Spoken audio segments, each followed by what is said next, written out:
ফারুক মিয়া আসরের নামাজ পড়ছে। সিজদারত অবস্থায় গেটে এসে ডাকাডাকি করতে লাগলো আরিফ আর সুজাতা। সুজাতা আর আরিফ ডাকাডাকি করছে, আর এদিকে নামাজ পড়ছে ফারুক মিয়া। ফারুক মিয়া তাড়াতাড়ি করে নামাজ শেষ করে সালাম ফিরিয়ে গেট খোলার জন্য দৌড় দিল। তখনও সুজাতা আর আরিফ গেটে দাঁড়িয়ে অপেক্ষা করছে। দারোয়ানের অপেক্ষায় দারোয়ান গেট খুলতেই আরিফ দারোয়ানের গালে কষে একটা চর বসিয়ে দিল।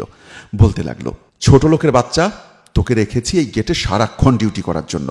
তুই ডিউটি বাদ দিয়ে এত সময় কি ঘুমোচ্ছিলি? ফারুক মিয়া মুখ দিয়ে কোনো কথা বলল না, অবাক হয়ে আরিফের দিকে তাকিয়ে রইল। সুজাতা আরিফকে থামিয়ে দিয়ে বলতে লাগলো, চাচা, আপনার গেট খুলতে এত দেরি হলো কেন? আপনি এত সময় কি করছিলেন? ফারুক মিয়া চোখের পানি ছেড়ে দিয়ে বলল, মারে, আসরের নামাজের সময় চলে যাচ্ছিল, ভাবলাম আপনারা তো বাহিরে গেছেন, আসতে একটু দেরি হবে, তাই নামাজ পড়তে বসছিলাম। আমি যখন সিজদারত অবস্থায় ছিলাম তখন আপনারা এসে গেটে নক করেছেন, তাই তো নামাজ শেষ করে আসতে দেরি হয়ে গেছে। আপনারা আমারে মাফ করে দিয়েন। ফারুক মিয়ার কথা শুনে সুজাতা আরিফকে বলতে লাগলো, আরিফ, তুমি না একজন শিক্ষিত ছেলে, তুমি কিভাবে পারলে একজন বাবার বয়সী লোকের গায়ে হাত তুলতে? তোমার বিবেকে কি একটুও বাধা দিল না? জবাবে আরিফ বলল, ও আবার বাবা হতে যাবে কেন? ও তো আমার বাবা না, ও হচ্ছে তোমাদের বাড়ির সিকিউরিটি গার্ড। ওর কথা তুমি বিশ্বাস করো না। নামাজ পড়ার অজুহাত দেখিয়ে কোথায় গিয়ে ঘুমোচ্ছিল দেখো। ওরা হচ্ছে ছোট লোক, মিথ্যা বলা ওদের অভ্যাস। আরিফের কথা শেষ হতেই সুজাতা কষে একটা আরিফের মুখে চর বসিয়ে দিয়ে বলতে লাগলো, নামাজ নিয়ে কখনো কেউ মিথ্যা কথা বলে না। অন্য গালে আরও একটা চর বসিয়ে দিয়ে বলতে লাগলো, ছোট লোক উনি না, ছোট লোক হচ্ছ তোমাদের মতো কিছু বড় লোকেরা, যারা টাকার অহংকারে মানুষকে মানুষ বলে করো না। আমার ভাবতেও অবাক লাগছে, এতদিন আমি তোমার মতো একটা মনুষ্যত্বহীন লোককে ভালোবেসে এসেছি, তোমাকে নিয়ে ঘর বাঁধার স্বপ্ন দেখেছি। আরে, যে মানুষকে ভালোবাসতে পারে না সে আমাকে কিভাবে ভালোবাসবে? একজন সিকিউরিটি মানে কি তুমি জানো? আমাদের এই বাড়িটার পাহারাদার। আমাদের অবর্তমানে এই বাড়িটা রক্ষণাবেক্ষণের দায়িত্ব একজন সিকিউরিটি গার্ডের কাঁধে থাকে। একজন সিকিউরিটি গার্ড কখনো তার দায়িত্বে অবহেলা করে না। আমি যখন সারা জীবনের দায়িত্ব দিব তোমাকে, তুমি আমার দায়িত্ব সারা জীবন কিভাবে পালন করবে? তোমার মতো একটা নিচু মন মানসিকতাওয়ালা ছেলেকে নিয়ে সারা জীবন এক ছাদের নিচে থাকা আমার পক্ষে সম্ভব না।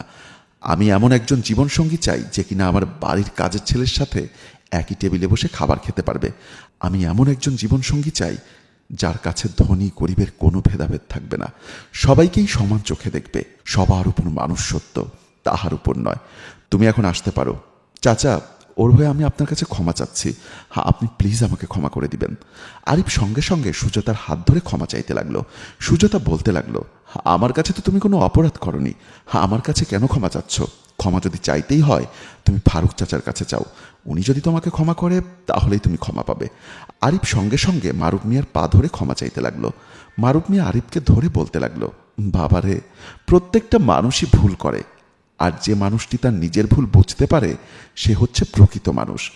তুমি তোমার ভুল বুঝতে পেরেছ, এতেই আমি খুশি। আমি তোমাকে ক্ষমা করে দিলাম। আরিফকে ক্ষমা করে দিয়ে সুজাতাকে বলতে লাগলো, মারে, আমার তো কোনো ছেলে মেয়ে নেই। আপনাদের বাড়িতে যতদিন চাকরি করি আমি মনে করি এটাই আমার ঘর, আর আপনি তো আমার মেয়েরই মতো। আরিফ বাবা ভুল বুঝতে পারছেন, তাই বলি কি, আপনি আরিফ বাবারে ফিরাই দিয়েন না, আপনি আরিফ বাবারে বাড়ির ভেতরে নিয়ে যান। সুজাতা আরিফকে বলতে লাগলো, দেখেছ, ওনারাই হচ্ছে আমাদের সমাজের প্রকৃত মানুষ, যাদের ভেতরে কোনো অহংকার হিংসা নেই। চলো ভেতরে যাই। সুজাতা আরিফকে নিয়ে ভেতরে চলে গেল। ফারুক মিয়া গেটে দাঁড়িয়ে পাহারা দিতে লাগলো। বন্ধুরা, আমার এই গল্পটি যদি ভালো লেগে থাকে অবশ্যই লাইক, কমেন্টস এবং শেয়ার করে সবার মাঝে ছড়িয়ে দিবেন। ধন্যবাদ সবাইকে।